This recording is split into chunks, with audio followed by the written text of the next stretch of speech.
pursued yet not forsaken, smitten down yet not destroyed, always bearing about in the body the dying of Jesus, that the life also of Jesus may be manifested in our body. For the next few moments, I want to talk to you from the subject, I got stretch marks. Look at your neighbor and say, neighbor, I don't know about you,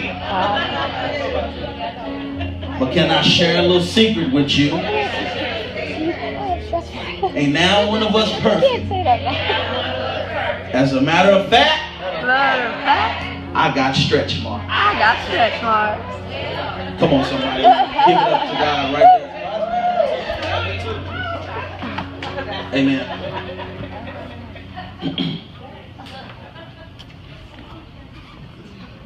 This message is extremely important to somebody like me because I live my life being talented and gifted, and so I live my life under the microscope of people.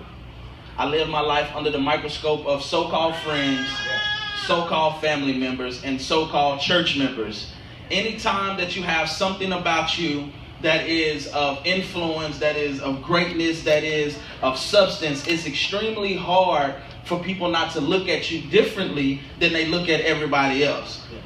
It's extremely hard for somebody who's talented to just be lost in the room full of everybody, because something that's in them is greater than the people that is around them. And so have you ever, if you're talented, if you're that type of person, have you ever been in a room full of like ordinary people and you just kind of felt some type of way, like, oh, am I the only one that you know, you be at church and you be like, I'm trying to worship and am I the only one who heard that wrong note? I'm trying to get into the music, but they playing that wrong. That ain't the way the CD sound. I mean, have you ever been in a business conversation or somebody giving somebody advice and you saying, that ain't it right there. I mean, like,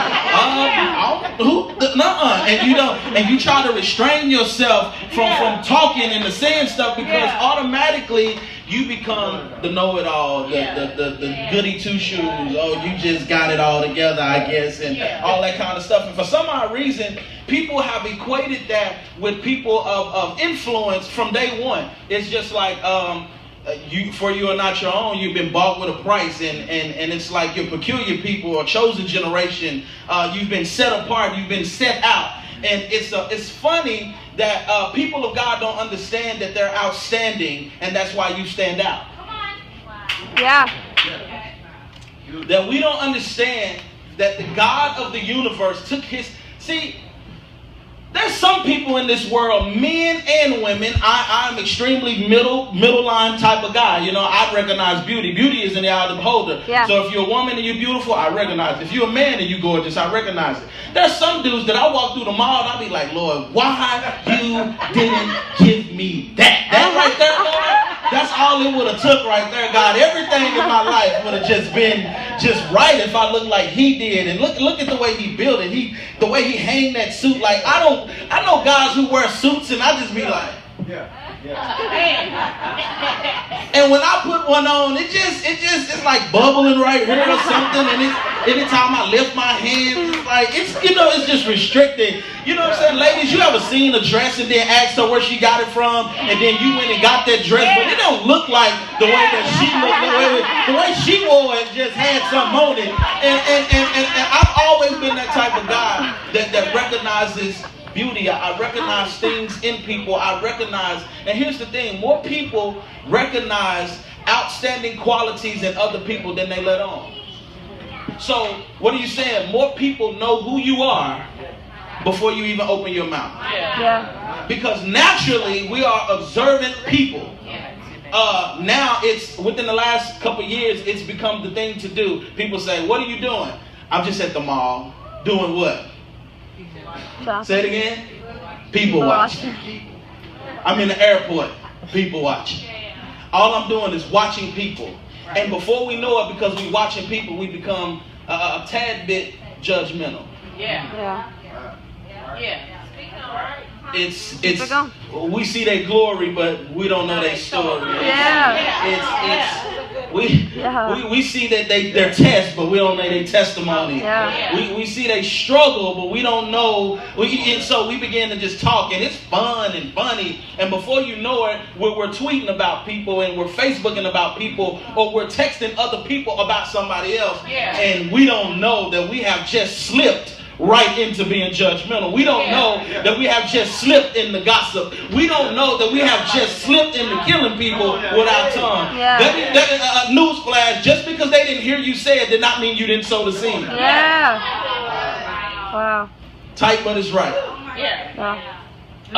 And so now we've conditioned ourselves to do that. I've been here lately really trying to check myself over some stuff that I've seen on social media where I was going to post this early this morning, but I'm glad God,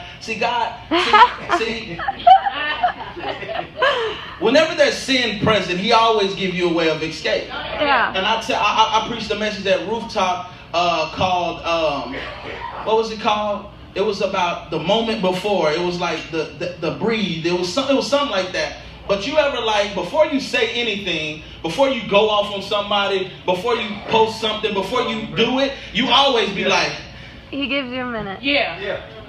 That's the moment in which you have a way of escape. You just don't pay attention to it. And so this morning I was about to and I was like, it ain't even work. And it wasn't going to be bad. It was just going to be little. But, you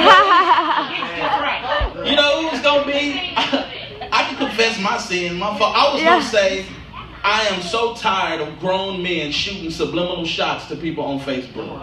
If you that hard, say their name. That's what I was going to say.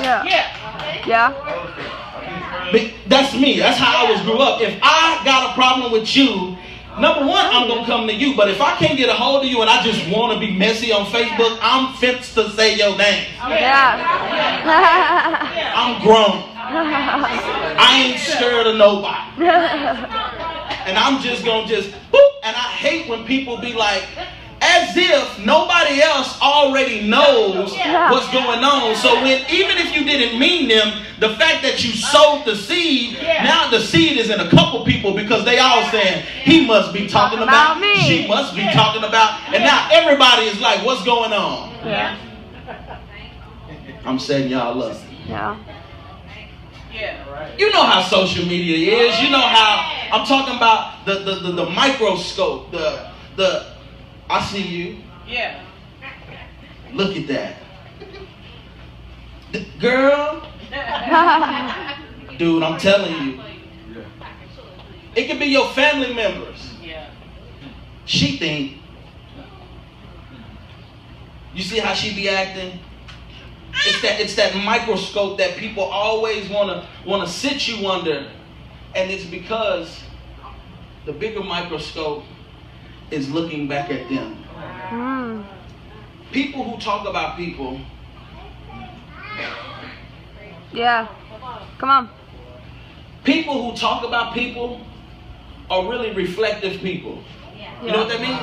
That means the reason they talk about people is because they can't talk about themselves. When really that's who they got a problem with. I ain't met no messy person that was perfect. I ain't met no messy person that had it going on. Every messy person got mess. So when you, it just tells me how you feel about yourself. Let me help you. Do you know the reason why men hit women? It's not because they're just that nasty. Some men are just that nasty. Oh, that ain't why. The reason is because most of the men are mad at themselves, and the woman happens to be the closest thing to them to take it out on. So I hit you because I really don't like me.